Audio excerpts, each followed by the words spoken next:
Hi, everyone. Welcome to Spill the Tea Radio, where we interview awesome singers, songwriters, and those who influence their lives. Spill the Tea Radio explores the journey, creativity, and inspiration behind the songs. My next guest is originally from Belfast, Northern Ireland. Now a Canadian drummer, he has made Toronto, Canada, his home for quite some time. Not only is he a skilled musician who plays drums and percussion, but he is also a singer, producer, and composer as well. As a sideman, he has earned 4 Juno Awards and has been nominated 3 times as a leader with his own 2 groups, the Jazz Exiles and Chronicles of Fezziwig Project. So, let's spill the tea with Mark Kelso. Welcome, Mark. Hey, David, how are you? You were born in Ireland, and my relatives are on my one side are from Scotland. So I know the Scottish and Irish weather pattern is about the same. How old were you when you left Ireland and came to Canada? I was 9, so I came over with my family. Well, my dad came over first. He was a musician traveling over in Canada. He came over first for about 6 months and then got enough money to bring the family out, me, my sister, and my mom. So we came out in 72. And I lost my accent probably almost right away, just being that young. I think 13 or 14 is the cutoff age. Otherwise, would have had a nice Belfast accent. Now, I was going to say you don't have an Irish accent, but I would imagine at some point there's probably some words that you say that just come out Irish. Oh, listen, if I were to go back there right now, I'd start talking like this with all my relatives. I can put it on anytime I need to. I have the sound right in my head, so I can be a Belfast man if I have to. And I'm sure a pint of Guinness or two doesn't hurt. Well, you never know. You never know. Might bring it out. I like to bring it out for a laugh every once in a while. I keep joking with and some of my gigs. I say my wife forbids me to talk like this because it's dead sexy. I'm like, and meanwhile, it's never been considered a sexy accent. So I have a little bit of a laugh about that. Now, But your father was a musician, as you said. He was a drummer. So, and you're a drummer. You followed in his footsteps. What was that's it like correct. growing up with a with that model of a musical dad to follow? Well, I think any kid that whatever their parents do to them is normal. You don't realize it's not normal until you realize that no one else's parents do that. So I think for me it was just normal to be taken to my dad's rehearsal, hang out in a bar all day while they rehearsed and play or whatever, and sometimes get taken to gigs or be babysat by the waitress or weird things that you go what, but that was kind of normal back in the 70s, right? There weren't really too many rules. So it was fun. And, my dad has a funny story about me when I was probably 3 or 4 at a rehearsal. He said the guys were playing and he was talking, looking over something, and they were playing something and he heard some drums and he looked over and he said, I'd climbed up onto the drum set and started playing in what he thought was playing with the band. He said it sounded like I was with them. And he was like, wait a second, guys, okay, change it, play a 3/4 time waltz.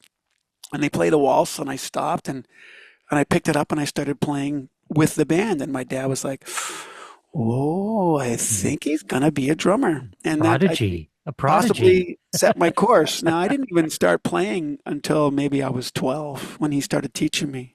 So it was a big gap with sort of no sort of musical stories, but that he remembers that one very, very clearly. Now we think about drummers. When we think about drummers, we know that there's a few drummers that have become singers. Phil Mhm. Collins is certainly one. Don Henley Yeah. is another. Gino Vanelli. Dave Grohl. There's a number of them.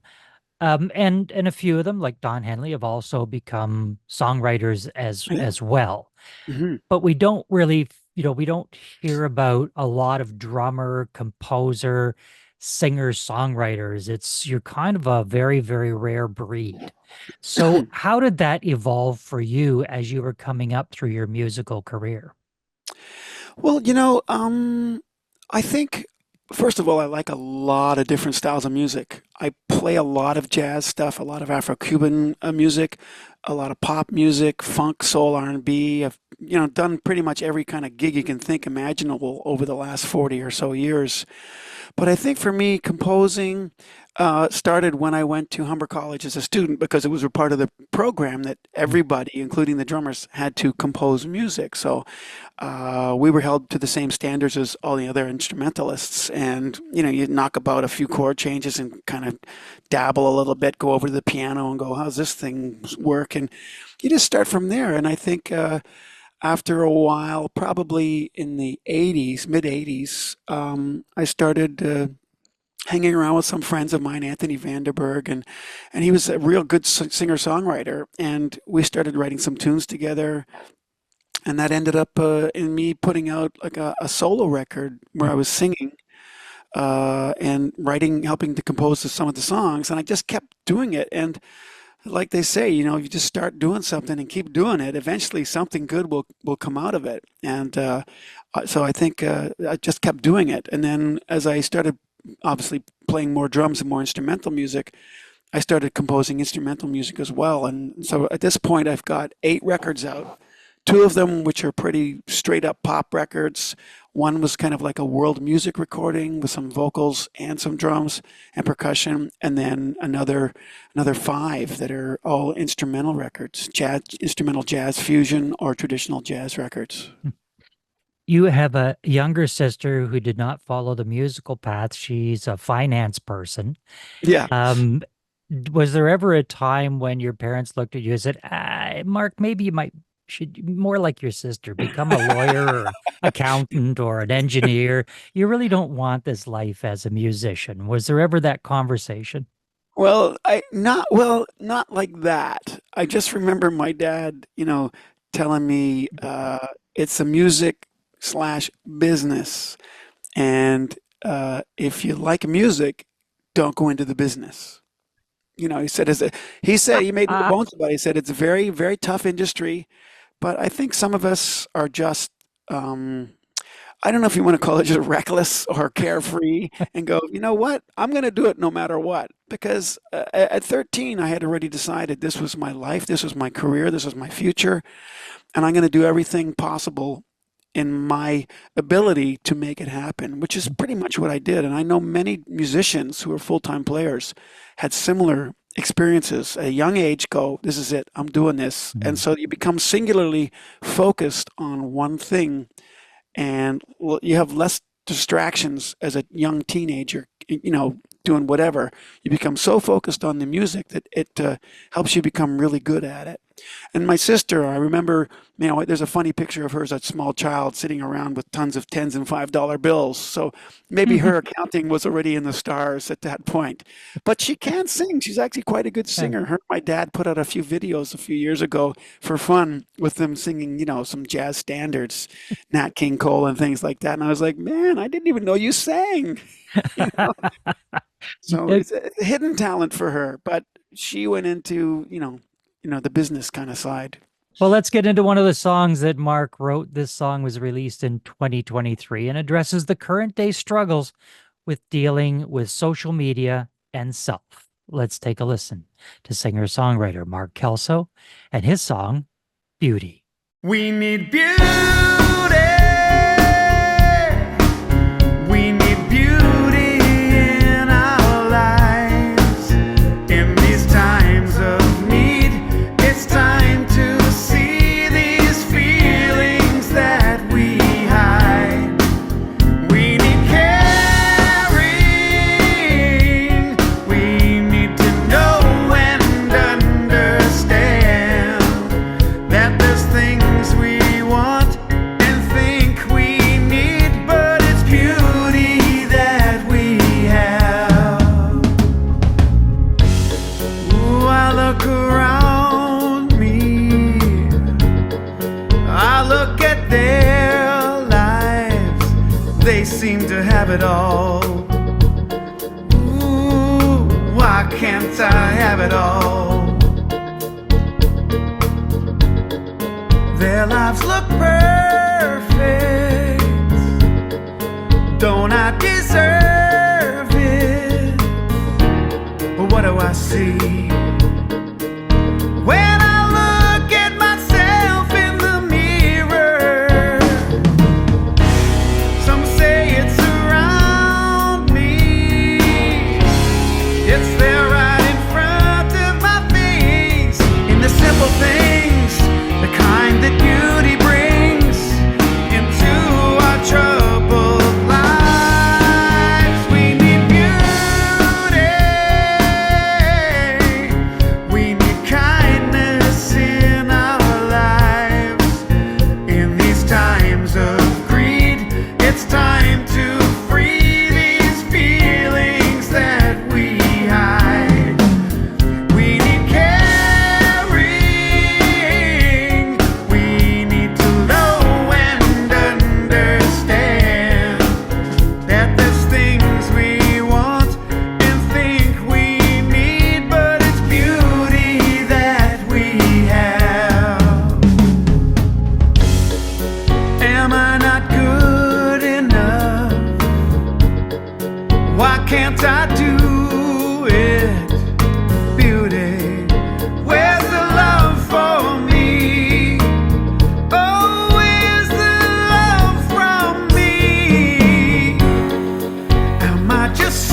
That was Beauty by Mark Kelso.